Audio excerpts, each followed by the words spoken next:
सुप्रभात है प्यारे विद्यार्थियों। आज अपन अधिवासों का वर्गीकरण करेंगे। अधिवासों का वर्गीकरण जो है वो अपने दो भागों में इसको बांटते हैं। अधिवासों के वर्गीकरण के अंतर्गत एक तो होता है आपके ग्रामीण अधिवास और दूसरा होता है नगरीय अधिवास। देखो, ग्रामीण जो अधिवास होता है वो अपने अक्सर देखने को मिलता है अपने गांवों में कि इसमें छितरे हुए मकान होते हैं जहां पर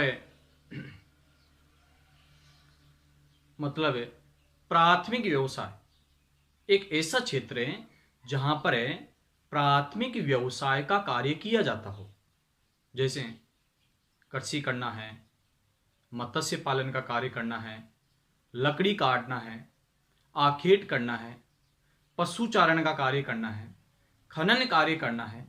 ये जो सब कार्य है ये ग्रामीण क्षेत्रों में किया जाता है, उसको ग्रामीण अधिवास के नाम से जाना जाता है। ये क्या है? व्यक्तिगत हित से ऊपर सामाजिक हित को समझा जाता है। इनमें जो मकान है ये दूर दूर बनाए जाते हैं, इसके कारण से उसको ग्रामीण अधिवास के नाम से जाना जाता है। किस नाम से जानेंगे उसको? ग्रामीण अधिवास के नाम से जाना जाता है। तो मतलब है ग्रामीण अधिवास। और दूसरा इससे विपरीत अगर देखें तो नगरीय अधिवास है। ग्रामीण अधिवास है पहला तो, और दूसरे नंबर पर आता है नगरीय अधिवास। नगरीय अधिवास के अंदर क्या है कि प्राथमिक व्यवसाय को छोड़ करके द्वितीयक है, तृतीयक है, चतुर्थ है, ये पंचम है, ये इस प्रकार का व्यवसाय होता है। और उनमें मकान है ये सटा करके बनाए जाते हैं एक दूसरे के। इसके कारण से वहां पर जनसंख्या घनत्व और मकानों की संख्या अधिक पाई जाती है। इसके कारण से उसका नाम हो गया नगरीय अधिवास, या उसको नगर के नाम से जाना जाता है। इस वजह से नगर की अलग अलग परिभाषाएं दी गई है। ठीक है, भारतीय अगर परिभाषा देखें तो 5000 या 5000 से अधिक जहां पर जनसंख्या निवास करती है उसको नगर की श्रेणी में रखा गया है। 400 व्यक्ति प्रति वर्ग किलोमीटर से अधिक जनघनत्व पाया जाता है, उसको नगर कहते हैं। या 75% से अधिक जनसंख्या गैर कृषि कार्यों में संलग्न होती है, उसको नगर की श्रेणी में रखा जाता है। और इनसे अगर विपरीत होती है तो वो ग्रामीण क्षेत्र के नाम से जानते हैं। किस नाम जानेंगे उसको? ग्रामीण क्षेत्र के नाम से जाना जाता है। तो देखो इसके अंदर है अपने मानव अधिवासों को प्राकृतिक दशाओं और आधारभूत कार्यों के आधार पर इसको दो वर्गों में बांटा गया है, जिनमें पहला है ग्रामीण अधिवास और दूसरा है नगरीय अधिवास। जैसे ग्रामीण जो अधिवास हैं वो ग्रामीण बस्तियों के नाम से जिसको कहते हैं, ये मानव के ऐसे अधिवास समूह जिसमें प्राथमिक क्रियाकलापों की प्रधानता मिलती है। मतलब ऐसे अधिवास जहां पर प्राथमिक क्रियाकलापों की क्या है? प्रधानता पाई जाती है, उसको ग्रामीण अधिवास के नाम से जाना जाता है। साधारण शब्दों में अगर परिभाषा देखें तो एक ऐसे अधिवास जहां पर प्राथमिक कार्यों की प्रधानता पाई जाती है उसे ग्रामीण अधिवास कहते हैं। जैसे कृषि कार्य है, पशुपालन का कार्य है, मत्स्य पालन का कार्य है, खनन का कार्य है, आखेट का कार्य है, पशु चारण का कार्य है, लकड़ी काटने का कार्य है। ये सभी प्राथमिक व्यवसाय के अंतर्गत आते हैं और वो अक्सर ग्रामीण क्षेत्रों में किया जाता है। कहां पर किया जाता है? ग्रामीण क्षेत्रों के अंदर किया जाता है। तो तथा लोग कृषि कार्य है, ये पशुपालन का कार्य है। कौन सा कार्य है? पशुपालन का कार्य है। लकड़ी काटने का कार्य करते हैं, मछली पकड़ने का कार्य करते हैं, खनन का कार्य करते हैं, और वनों से क्या है? संग्रहण का कार्य करते हैं। ये वनों से पदार्थ है, कंदमूल, फल है, ये कई प्रकार के ये लाते हैं यहाँ पर, आदि कार्यों में संलग्न मिलते हैं ये। इस प्रकार के अधिवासों पर आधुनिकता का प्रभाव नगण्य होता है। मतलब आधुनिकता का प्रभाव नहीं है, ये प्राचीनतम प्रभाव होता है। जबकि नगरीय क्षेत्र में आधुनिकता का प्रभाव अधिक होता है, जबकि ग्रामीण क्षेत्र में आधुनिकता का प्रभाव बहुत नगण्य होता है, कम देखने को मिलता है। इस प्रकार के अधिवासों में मकानों के बीच की दूरी अधिक।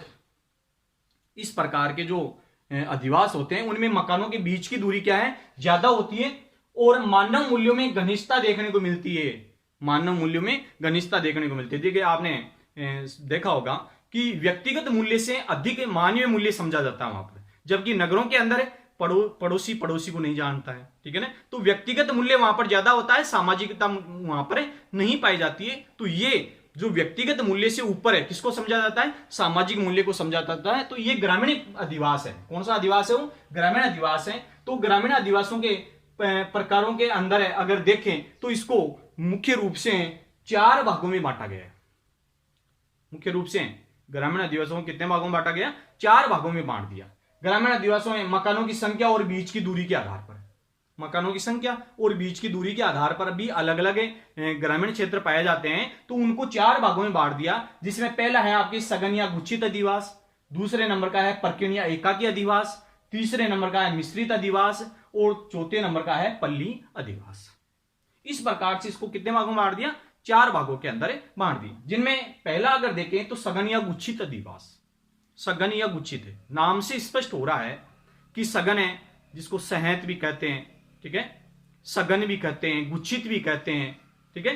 तो जहां पर है ग्रोथ ज्यादा हो, मतलब मकानों की संख्या ज्यादा हो और जनसंख्या उस जिस जगह ज्यादा हो, उस क्षेत्र को क्या है? सघन या गुच्छित अधिवास कहते हैं। जैसे मान लो गहन कृषि का कार्य करते हो, समतल भूभाग हो, कोई विशेष प्रतिष्ठित क्षेत्र हो, कोई धार्मिक क्षेत्र हो, कोई सामाजिक केंद्र हो, ठीक है, जल की स्थिति अच्छी हो, मतलब जल आसानी से उपलब्ध हो, उस क्षेत्र में सघन या गुच्छित अधिवास मिलते हैं।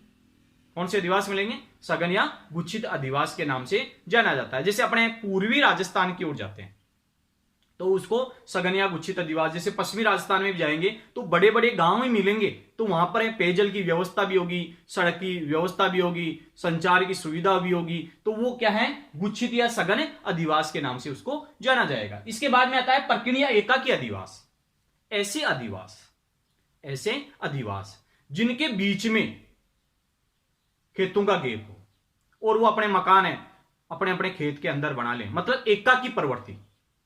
कौन सी प्रवृत्ति पाई जाती हो? एकाकी प्रवृत्ति पाई जाती हो, वो जो अधिवास होते हैं वो परकीण या एकाकी अधिवास के नाम से जाना जाता है। इसके बाद में आता है मिश्रित अधिवास। मिश्रित अधिवास का मतलब है सघन अधिवास या गुच्छित अधिवास और परकीण अधिवास, इसके बीच की जो अवस्था है उसको मिश्रित अधिवास के नाम से जाना जाता है। किस नाम से जानेंगे उसको? मिश्रित अधिवास के नाम से जाना जाता है। और चौथे नंबर का आता है पल्ली अधिवास। जैसे अपने ग्रामीण क्षेत्र में अपन कहते हैं ढाणी या नंगले, अपना एक समाज है, वो एक ढाणी के रूप में, अधिवास के रूप में व्यवस्थित है, तो वो एक पल्ली अधिवास के नाम से जानेंगे उसको, एज ए ढाणी के नाम से जिसको कहते हैं, वो कौन सा अधिवास होगा? पल्ली अधिवास के नाम से जाना जाता है। अगले वीडियो में अपन इसके बारे में डिटेल से पढ़ेंगे, ठीक है ना। आज इतना ही छोटा एक संक्षिप्त वीडियो डाल रहा हूं, इसके बाद में कल से क्या है इसके बारे में डिटेल से अच्छी तरीके से डालेंगे।